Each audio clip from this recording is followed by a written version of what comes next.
Buwan ng Disyembre, year 2022, nang masungkit ng tinaguriang King Warriors ng Philippine Boxing na si Charlie Suarez ang bakanting IBF Asia Super Featherweight title kontra sa Indonesian boxer na si Devi Falulu via second round technical knockout. IBF châu Á sẽ thuộc về ai? Chúng ta sẽ cùng chờ đợi với màn Quần có 3 màu xanh trắng đỏ. Suarez, võ sĩ người Philippines, có 13 trận toàn thắng, 85 như là chúng ta giàu sức nặng của cả hai võ sĩ vẫn Super Featherweight giữa Falulu và Suarez, công chấp nhóm của cả hai võ sĩ, cả hai đều chủ động. Trận 9 thì Suarez đã từng có màn so tài với Nguyễn Văn Hải. Ở sự kiện Nguyễn Văn Hải đã giành chiến thắng thì liệu chúng ta có thể Charlie Suarez một lần này vô địch? Chắc chắn sẽ rất khó khăn với đối thủ của châu Á Thái Bình Dương. Và đó là một sự trái phải rất tốt của quá nhiều lực vào những đòn đấm. Vừa rồi là một cú thẳng tay phải khá hay của Suarez, khá nặng nề đó. Việc knock out luôn Difference sau 29 lần thượng đài.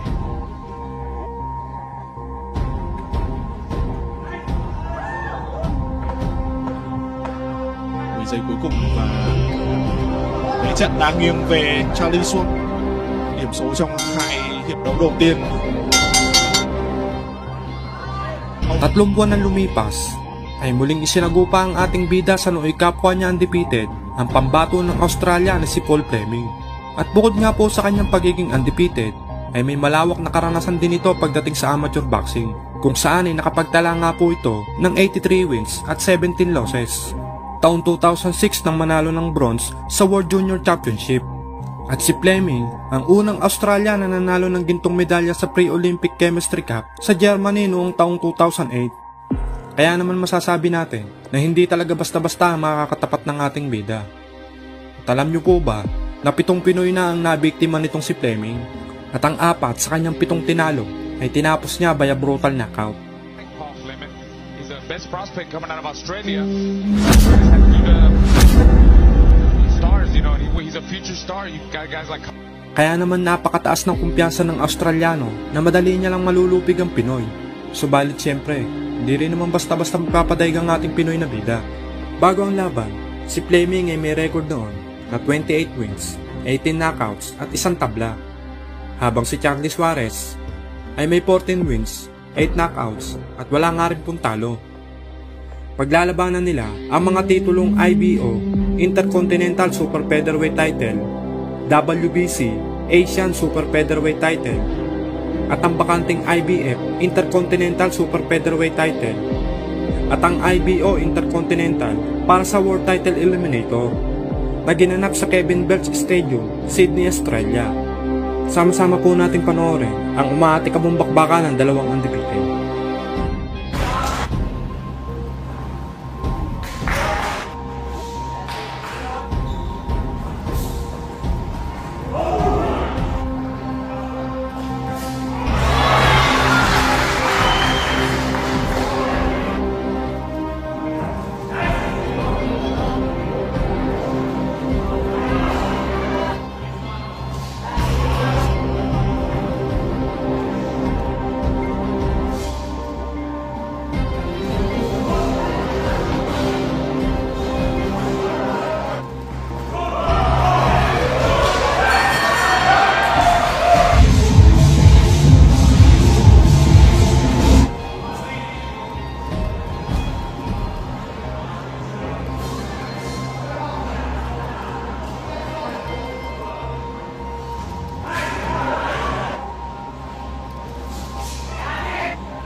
Championship of round number 12. Your winner by way of TKO from the Philippines and the new IBO champion, Charlie Suarez.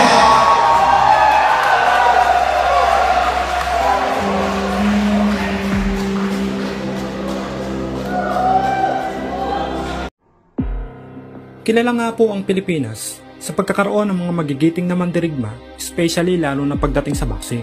At kung power lang naman ang kamao ang pag-uusapan, ay masasabi natin na hindi magpapahuli ang ating mga kababayang Pinoy pagdating sa ganyang larangan.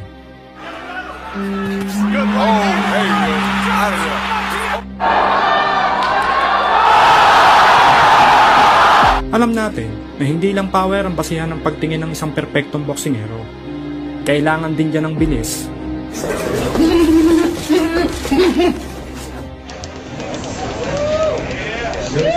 perfect timing,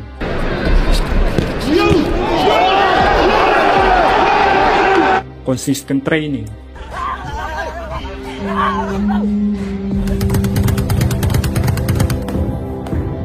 at ang pinaka-importante ay ang pagkakaroon ng isang magaling na boxing trainer.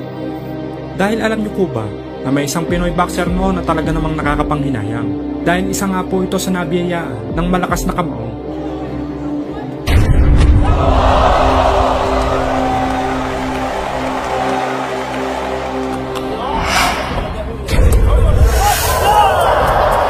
Subalit hindi nga po nakatagpo ng isang matibay na promoter kaya hindi naglik ang kanyang karera. At dito natin sisimulan ang ating kwento. 24 wins, 20 losses, at 4 na tabla. Yan ang kasulukuyang kartada ng tinaguriang El Diluvio ng Misamis Occidental Northern Mindanao na si Ray Tacoge Megrino. Marahil sa unang tingin, sa dami nga po ng talo nitong si Megrino ay iisipin mong isa lamang itong mahinang nilalang at isa lamang itong talo ng boksingero. Yung tipong ginagawang panchon na fight sa mga papasikat pa lamang na boksingero.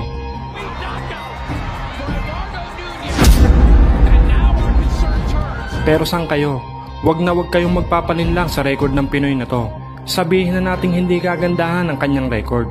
Pero walang sino mong fighter ang dapat magkumpiyansa kapag siya na ang makakaharap, sapagkat may malamaso ang tindi ng lakas ng kamao nito. Sa katunayan, kung ating babalikan ang naging laban niya noong taong 2013 kontra sa nooy rank number 9, pound for pound at former 2-time lineal flyweight champion na si Ponsaklek Wonjokham para sa titulong international flyweight title, ay mapait nga po ang sinapit ng taga-Thailand sa kamay ng ating kababayan. Sa labang ito ay iniisip ng lahat, lalo na ng mga kababayan nito si Ponsaklek, na isipait lang ang Pinoy dahil nga po sa hindi kagandahang record nito. Kumbaga, literal na panchon na fight lang itong si Megrino sa laban at matik na talo na. Hindi naman natin sila masisisi, sapagkat kung ikukumpara mo nga naman ang kartada ng kanilang pambato na may 87 wins, 46 knockout, 4 na talo lamang, kumpara mo nga naman sa ating kababayan na may 17 panalo at 20 talo, ay talaga namang kitang-kita na lamang ang taga-Thailand. Subalit magkaganon man, sa mismong laban ay pinatunayan nga ng ating kababayan na mali sila, sapagkat sa mismong laban ay hindi nga po umubra ang pagiging veterano ng Thai fighter sa malamasong kamao nitong ating Pinoy na bida, sapagkat sa loob lamang ng 3 rounds ay winasak ng ating kababayan nitong Thai fighter sa harap mismo ng kanyang mga kababayan.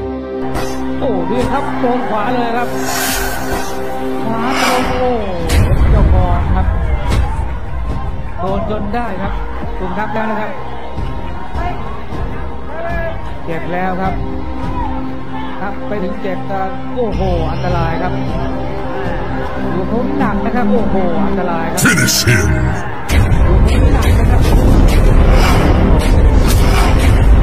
รอดไหมครับที่อันตรายแล้วนะครับอันตรายแล้วครับ Fatality โอ้โหครับ Matapos ang kanyang impresibong panalo, ay nakapagtala pa ng 3 sunod-sunod na panalo itong si Megrino bago nito nakalaban ang isa pang tigasing Thai fighter na si Aikartit Kanyaprom.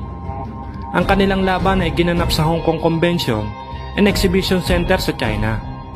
Kumpara kay Ponsaklek, ay mas malala nga po ang sinapit nitong si Kanyaprom sa kamay ng ating Pinoy na bida, na kung saan ay tumagal nga lang ito ng 2 rounds.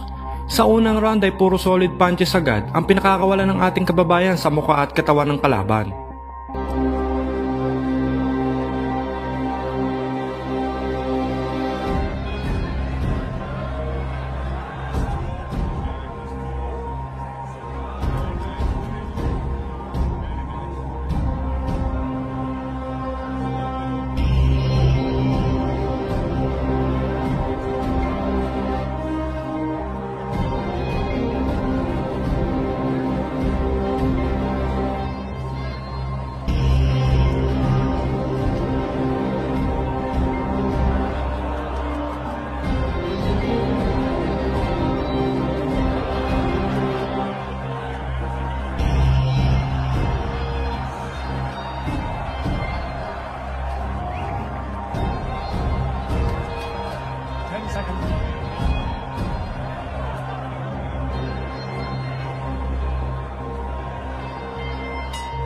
At pagpasok nga po ng round 2, halos 1 minuto pa lang ang nakakalipas. Sa unang pagkakataon ay bumagsak nga itong taga-Thailand matapos tamaan ng isang solid na kanan.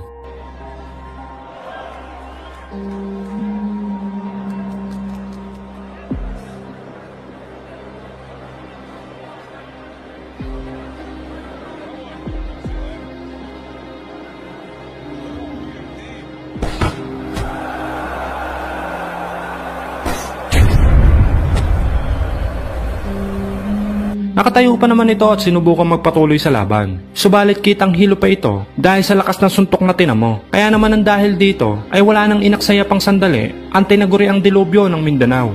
At agad na pinakawalan ng kanyang pamatay na right hook upang tuluyan ang tapusin ang kalaban.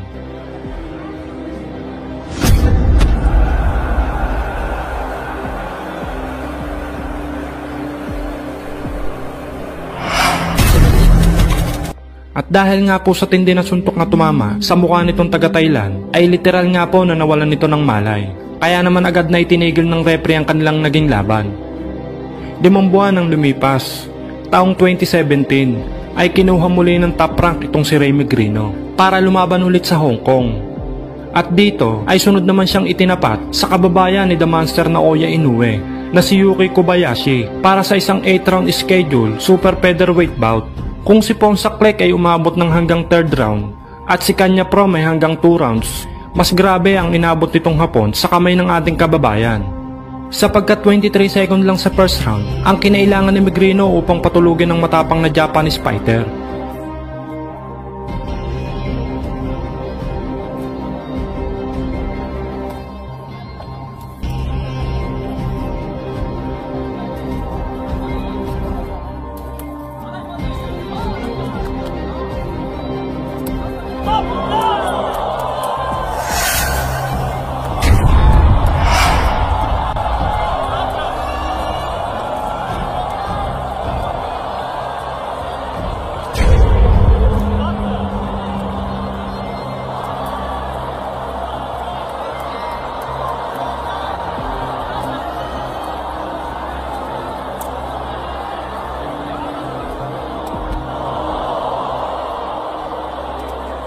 Matapos ang naging laban, ay hindi na nga po nasilayan si Megrino sa ibabaw ng lona.